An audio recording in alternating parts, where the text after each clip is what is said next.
Hi, everyone. Welcome to today's webinar, Supply Chain Workers, the Real People Who Move the World, brought to you by C3 Solutions. I'm Greg Braun, the Chief Revenue Officer. And I'm Neil McEvoy, VP of Business Development here at C3. Today's topic really gets to the heart of the supply chain, not just the system or the trucks, but the people, the real ones who show up every day and keep everything moving. Exactly. And today we're joined by a very special guest, Dr. Zal Phiroz. Zal is a professor of supply chain operations at Harvard, and he's a trusted advisor to global brands. And he was recently featured in our top 10 supply chain experts to follow article. I guess, and it's safe to say he's not only an expert in the field, but he's also someone deeply passionate about the people behind the process. Zal? Well, thank you so much for that wonderful introduction, Greg and Neil. It's a pleasure to be here and pleasure to be speaking with you both today. Superb. Well, I think let's get into it, Zal. Really interested in your insights today. So when we talk about supply chain workers, who are the people we're really talking about? That's an interesting question, Neil. And the reason for why is because the term supply chain is misleading in itself. It's such a broad term, and it describes so many different roles that are taking place simultaneously across large spans of space, across different countries, across different regions, all working together seamlessly to try to put together a product, to try and move a product, to try and analyze a process, to try and evaluate a system. So the actual supply chain worker can be anyone from a driver of a truck to a quality assurance specialist to a manufacturing team. It spans quite a few different processes in different areas. Cool. Well, yeah, I guess it's on everybody's the front page news now since the pandemic. So everybody talks about supply chain. So are there functions, particular functions that get overlooked in these conversations that you hear? I would say so. Oftentimes, it's interesting, and I'll give you a little bit of a story here, Neil. Back before I used to go back and forth over the Canadian-U.S. border, just driving back and forth to work. And every time I'd go to the border and the border guard would ask me, what I do. I'd say I'm a professor. And then the next question was what kind of professor I was. And I'd say supply chain. And immediately the conversation would change. Right? And they'd say, okay, well, how long are you going to be in the US? And et cetera. And then let me go. And the reason for why is because everyone knew about the term supply chain. It's just that not too many people actually knew what a supply chain meant and what it was until perhaps President Biden issued a statement and the press kind of caught on to the phrase supply chain, and that's when it became a little bit more well known. So since the pandemic, supply chain as a role has as a function has enjoyed a lot more notoriety than it did previously. And it is certainly on the forefront of various different entities that are now understanding what the term applies to and how it can be actually optimized in business. Well, I mean, it's a super point, Zal. I mean, and like, so when we're talking about these workers, like, I mean, concretely, what are some of the day-to-day challenges that they're up against? Well, we can start from the beginning, right? And I'd say one of the main things, it actually works from the beginning all the way through, is understanding what the demand is, understanding what exactly the customer wants and what exactly the consumer wants, not necessarily the same always. And what that essentially means is if there is a relatively accurate demand forecast, then decisions are made as to how many products to produce, how much to allocate in terms of distribution, how much space we need to, contract, how many, sales we're expecting to get, how many workers there need to be at the point of retail. So there's a number of different decisions that essentially cascade from a few specific pieces of information. One of the most important pieces would be an understanding of what the market looks like, what the demand cycle looks like, what exactly people are wanting to purchase and how. Right. Yeah. Well, we deal with, as you know, probably C3 deals with workers we deal with people at the yard or in the docks, right? That's kind of where we see a lot of supply chain workers. So I don't know, Neil, what you think? I mean, Yeah, well, I obviously came from the industry before I worked for C3, but every day in our conversations, Greg, I, and the team at C3, we're always talking to supply chain workers, leaders, consultants who work in that ecosystem, and we often hear that a challenge they find a lot of the time is just that any delays within the chain, any delays on site, getting to site, can have a complete impact and a sort of domino effect for the entire shift, week, month.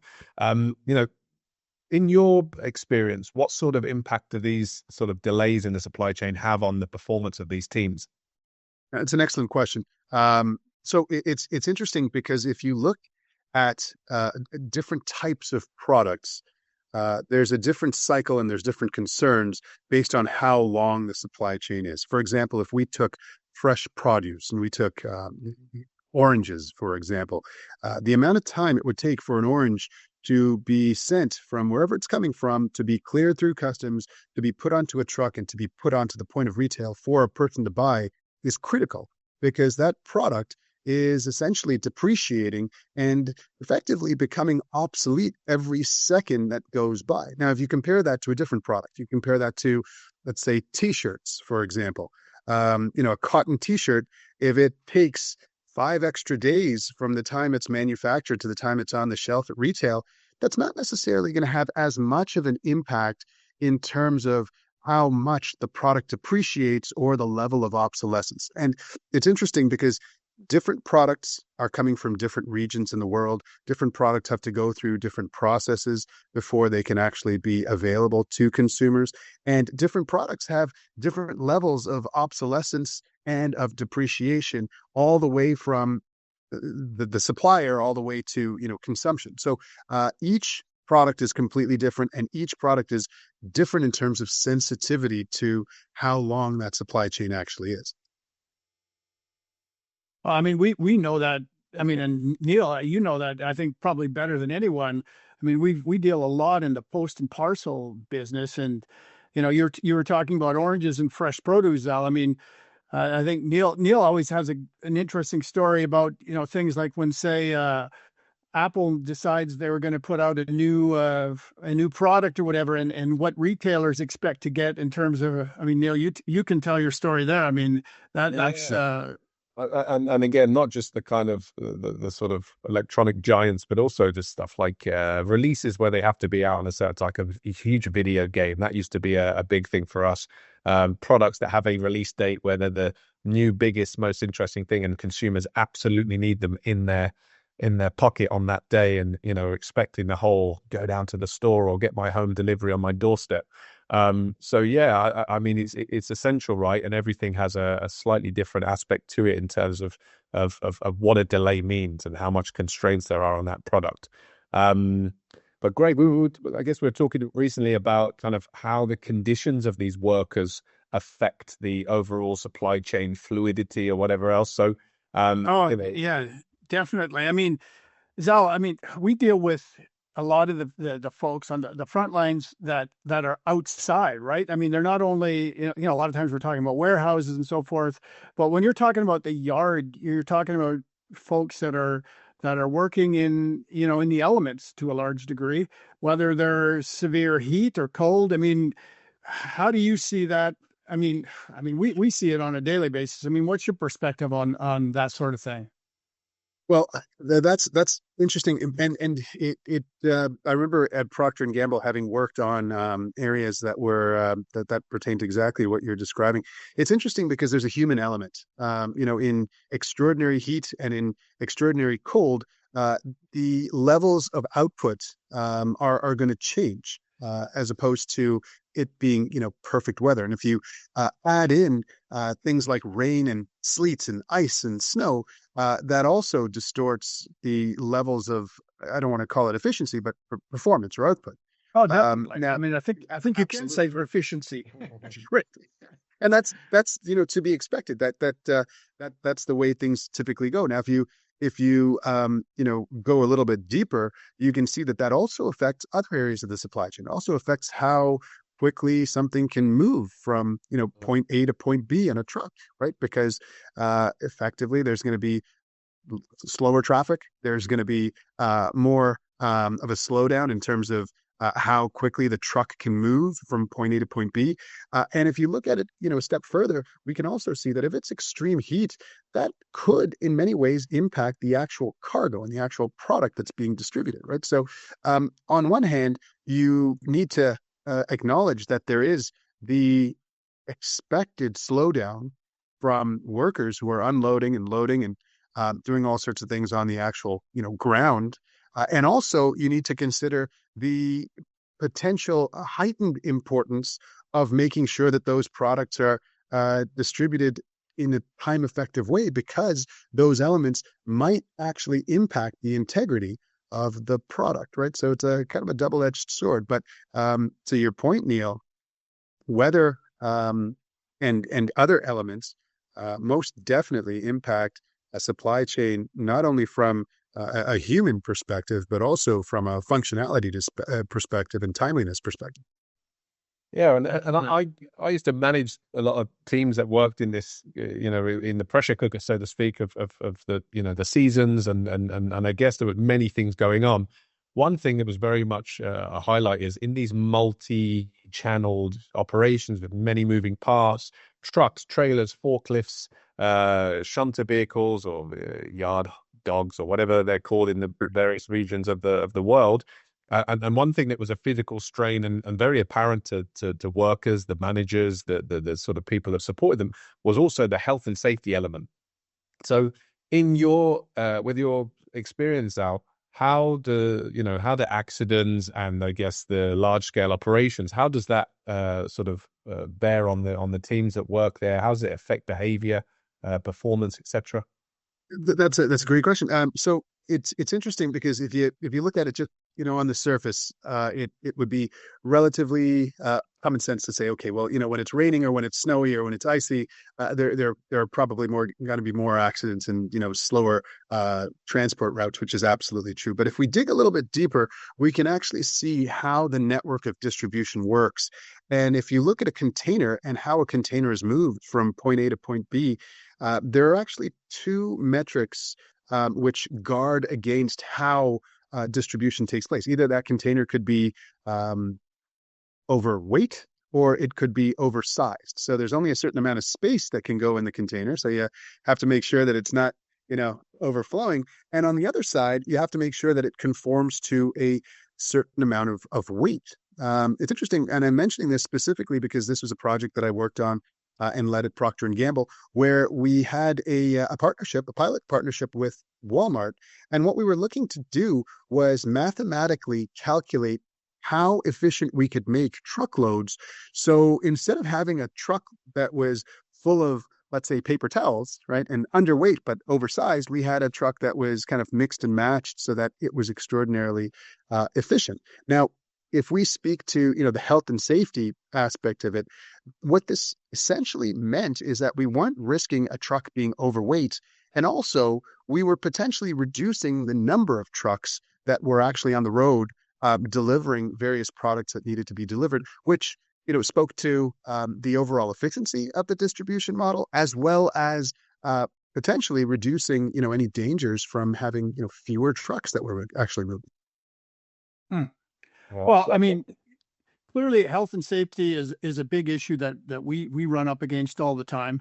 But you combine all these things, and I know we've seen it in our world. I mean, I think it's safe to say all these challenges have added up to some of the reasons why maybe supply chain has had a hard time attracting labor, and we've seen that in a kind of a labor shortage. I mean, Zal, how do you think? What are some of the better ways how we can address this, or that companies can address these kind of challenges? Because it's a real thing. I mean, people today, a lot of today's generation, they don't see that necessarily as a very attractive job, right?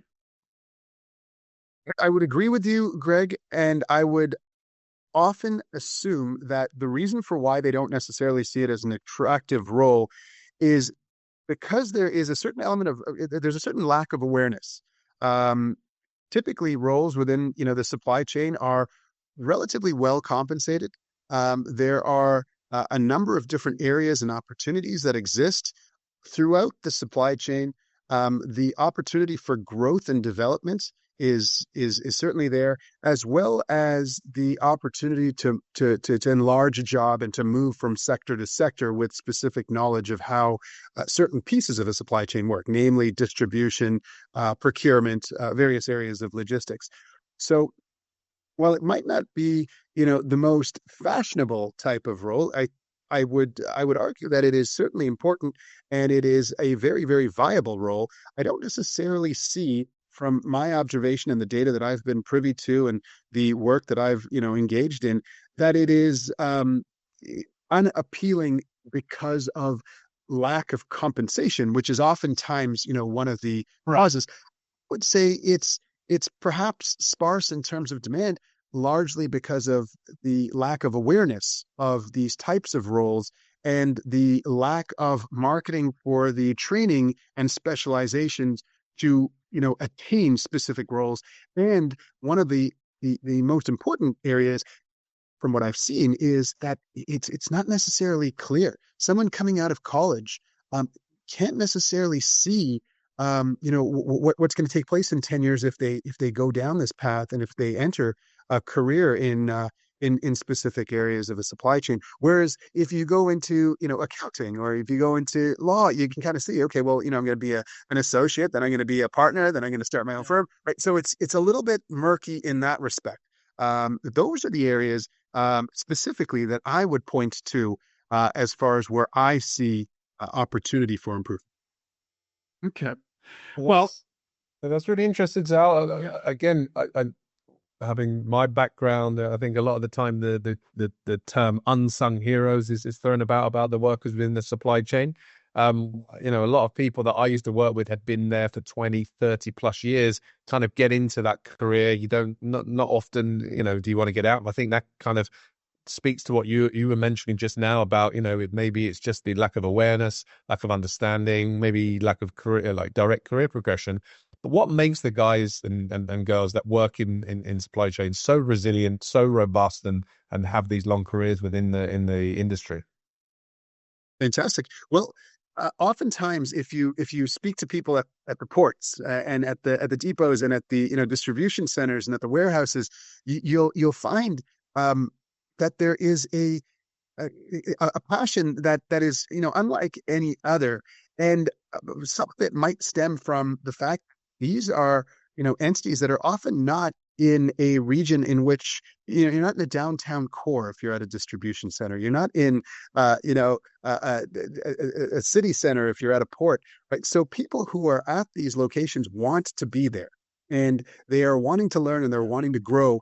And the amount of knowledge that's gained from being on the ground and being immersed in how an operation is moving and how something is growing seems to be almost, addictive in its nature. And exactly what you said, Neil, some of the resilience that I've seen from some of these supply chain workers on the ground is phenomenal.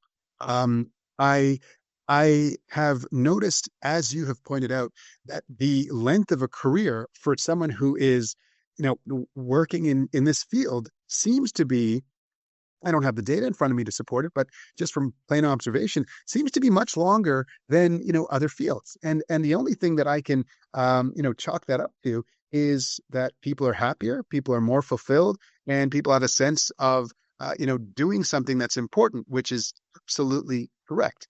Now, on the other side, the compensation side, the benefits side, the growth side, it's all there as well. It's perhaps not, as I mentioned, not as well marketed, but it's certainly an aspect that's extraordinarily important and is in practice. definitely, definitely. Well, hey, let's shift gears a little bit and talk a little bit about systems and so forth. I think, a little bit about what C3 does. We're in the yard and we manage docks and so forth. I mean, how can systems like ours really support, these kind of workers? It's interesting because if we look at what's taken place in the dock and in the yard and loading docks, it has simply changed in terms of its functionality for years, right? The system, in effect, has Right. been the same. Yeah, It has really changed. you're right. Yeah, and if we look at, the supply chain as a whole, where there's been areas of optimization, you see it from the demand forecast side. You see it from the distribution side. But as far as the unloading and loading, the docking, there are certain types of innovations that have kind of come up over the last, I'd say, 20 years or so, but not necessarily anything groundbreaking. In terms of supporting supply chain workers at the dock, what I would assume is there should be, and I've seen, research that supports that this, that there is movement in this area, and there is kind of, things that are happening. There should be an eye towards understanding the flow of demand a little bit better, to understand how capacity and space can be used perhaps more efficiently, to reduce the number of backups in terms of trucks waiting to unload and load, to ensure that there's better tracking, to understand scheduling for how trucks are coming into the dock and going out of the dock, to have a direct coordination with ports, and with other entities within the supply chain, to understand exactly what the product's coming through. And when you connect all of it together, which, and these are the areas that I'm, seeing AI and, various other innovations trying to kind of leverage. What they're essentially trying to do is they're trying to connect all of the dots and use some sort of a regression model that kind of pulls everything together. So is there a connectivity with weather, with consumer behavioral patterns, with the type of product, with how that truck is moving, with what the demand cycles are, with, the spaces, all of these different factors. And is there the potential to reduce congestion? Is there the potential to schedule when there's an understanding of what weather patterns are going to take place? Is there the potential to use, various project management tools to understand what that critical path is and identify certain areas of opportunities in terms of when unloading should be done and shouldn't be done in a particular cycle based on priority and importance? These are the areas, from what I've seen in, taking place, that appear to be relevant and important, in the area you're describing. Well, I can tell you, I can give you a concrete example of where we introduced some technology, and I'm referring to our driver collaboration product, and the whole objective is to help. Our customers were getting a lot of pressure from drivers to say, hey, we want to be able to get in and out of your facilities a lot faster. So we introduced our C3 Hive product, which allows basically drivers to give them, give our customers advanced visibility and so forth. But it meant drivers are going to have to interact with, rather than talking to a gate guard, they're going to have to use their smartphone or whatever. And initially, our customers gave us a little bit of pushback, saying, "Hey, we don't think drivers are going to do this because, they're going to find it a bit too intrusive and so forth. And, the age of drivers, they're maybe not going to be, ready to do that." And so, but the reality of the situation is, though, when drivers, and in this case, supply chain workers are confronted with, okay, I've got technology here that could help me get in and out of my, this facility faster, which allows me to earn money faster. I'm going to do it. Right. So it was just amazing, the reaction we saw from drivers, and this is drivers of any age, when they were told that, okay, you got to use your smartphone now and you got to check yourself in. And rather than waiting in line over there and giving your paperwork to that guy, all you have to do is just check in with your smartphone, and the operation's going to know you're here, and you're going to get a text then, and you're going to be told to go. And they were like, there was no resistance. There was just, all right, why didn't you guys do this sooner, type of thing. So it was quite interesting to see the reaction. And again, we were told up front, and we were doing kind of surveys in advance, like, what are the drivers going to do? They're going to reject it. They're not going to do it. So it was totally the opposite. So it was really interesting to see this. You had the theory beforehand, what's going to happen, and then you see it on the ground, and it was just a totally different situation. Yeah, indeed, indeed, and that's a phenomenal example. In many cases, I've seen the exact same things. In drivers who are very welcoming to new technology and new innovation, and will embrace, technology and a better way of doing things. And if you look at the nature of that section of the supply chain, it's in everyone's benefit to be more efficient. So this is, kind of a natural progression and an expectation. Great. Well, Zal, I mean, we're getting to the end of our great discussion here. So we wanted to close things off on a little lighter note. We wanted to do kind of a rapid fire supply chain superheroes for you. We just got like 4 little questions for you, and I'll just give you a question, and you just give me your rapid fire answer, and we'll end things off. So I'll just give them to you. So here you go. What do you think is the most underrated supply chain role today? Demand forecaster. All right, good point. What is the most avoidable pain point? Um, not trusting supply chain partners. Okay. One tech must have in every distribution center. Um, that's an interesting one there, Greg. I know this is rapid fire, but you got me thinking. Yeah, well, we're hoping. We're hoping. Well, I'll say one must have is understanding the prioritization of the product that's coming in and how quickly or not quickly that product needs to be sent out. And also, I mean, if I'm really taking advantage of this rapid fire, understanding exactly the strategy in terms of placement of product based on priority. Good point. I agree. Okay, so one word to describe a great supply chain workers. Resilient. Excellent. Perfect. Well, thanks again, Zal, and thanks everyone who's joined us today. I think this conversation has been a real powerful reminder of the real engine behind the supply chain is that the real engine is people, and whether it's the drivers, the dock workers, the yard crews, and of course the countless others who show up every day to keep things moving. At C3, we believe technology should not only empower these workers, but make their jobs safer and more efficient and more rewarding. So again, thanks everybody for tuning in. Until next time, let's keep championing the people who really move the world. Thanks, everybody. Thank you both. Great. Thanks a lot.